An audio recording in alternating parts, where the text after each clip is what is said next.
Well, we haven't done a devotional here in a little while, so I thought Christmas obviously would be a good time to get our thoughts on something spiritual. So, with that in mind, I was thinking about um, kind of the way they would have perceived the angel's message, and in light of if we went back in time and gave these shepherds sitting in a field our perspective. And the angels came to them, and discussed this good tidings of great joy. Uh, and I wonder what that conversation would have looked like had, if we had the whole conversation. Were the shepherds curious about what this great tidings, or what's this great joy all about? And I can imagine, if the angels kind of answered them from our perspective, and thought, here's the shepherds, and they would say, well, what is this good news? And the angels, hypothetically, of course, say, well, um, in thousands of years, hundreds of years, your descendants are going to decorate trees. That's great, great joy. I mean, I guess it's nice, it's festive, but really, is that great joy? Well, in a couple thousand years, let me think. Some other things that are going to be happening. People will be discussing the significance of red cups at coffee shops, and that's going to be a significant thing that happens because of this child's birth. Well, I don't know if that's really good. It doesn't sound interesting. I'm not even sure what coffee is, but okay. You got anything better than that? Uh, I can see the angel start to sweat, and he's thinking, I've got to come up with something good. These shepherds might not leave their sheep if we don't give them something good. So what are we going to come up with here? Let me think. Uh, I got something that this is good for. Your descendants are going to get a week off of work, and they'll get paid vacation. Uh, it'll be national holidays. The whole world will have, most of the world will have these national holidays because of this boy's birth. You should really go see this boy. He's right around the corner here. Well, I mean, I guess so. That's nice for them, but we have sheep we have to take care of. What is going to make these shepherds put down their their staffs and everything? Go leave their sheep out in the field and go. Well, um, here's something. Thousands of years from now, your children will exchange gifts. They'll give gifts to each other. They'll set aside this vacation time. It's going to have more to do than just decorating trees. It's going to be really significant. They're going to spend time and they're going to make gifts. They're gonna purchase gifts and exchange gifts in the name of this boy. We're getting somewhere. This is exciting. There is kind of some downside to it, though. They're gonna start crediting this fat guy wearing a red suit riding around on magical caribou, and that is kind of a downside. I can't, if they answered from the perspective of what actually happens today.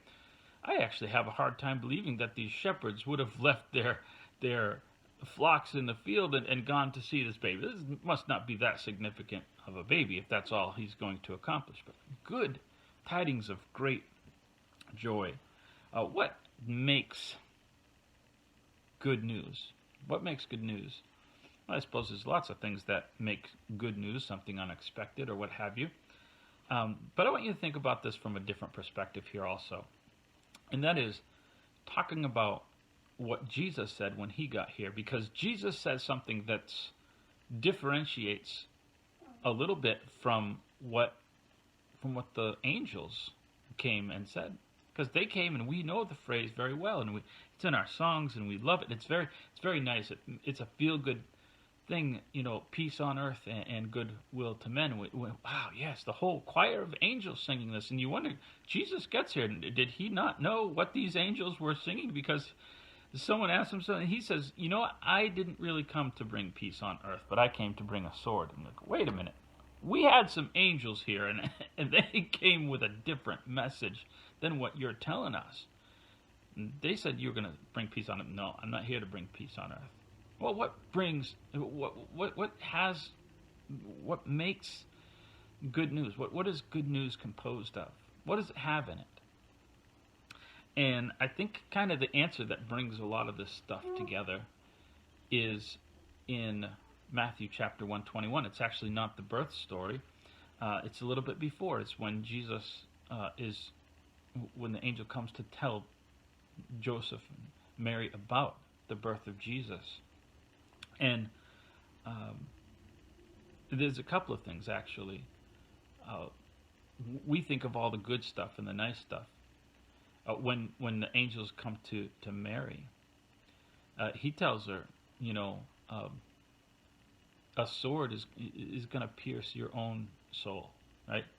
Your own soul is going to be pierced. We think of all the goodness and the happiness and the love and the wonderful stuff, but Mary didn't get good news. She got the news that this baby's going to be nice, but there's going to be a horrible tragedy in your future. And the Bible says she stored that up. She stored all these things in her heart. And she got some bad news. She was going to suffer a tremendous loss because of this birth. So not everyone gets good news. So what makes good news? And I think in the story in Matthew chapter 1, the angel comes to Joseph. And a part of what he says is you should call his name Jesus because he will save his people from their sins. And I think that's interesting. We celebrate the goodness and the wonderfulness and the peace and the gifts and all the things surrounding the story and the birth of Jesus.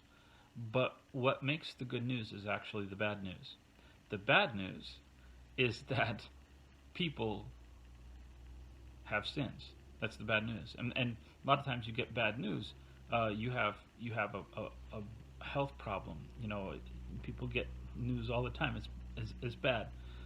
You have bad news. You have this health problem. There is good news. The good news is that there's a cure for it, or there's a treatment for it. There's something you can that can help you through this.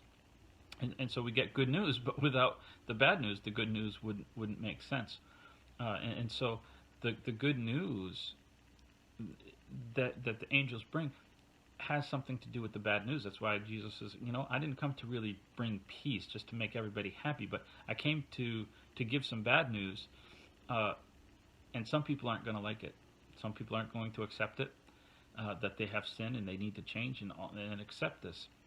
And so as we open our presents and think about all the festive things and the wonderful things, then they are nice, and it is fun. And it's a wonderful holiday.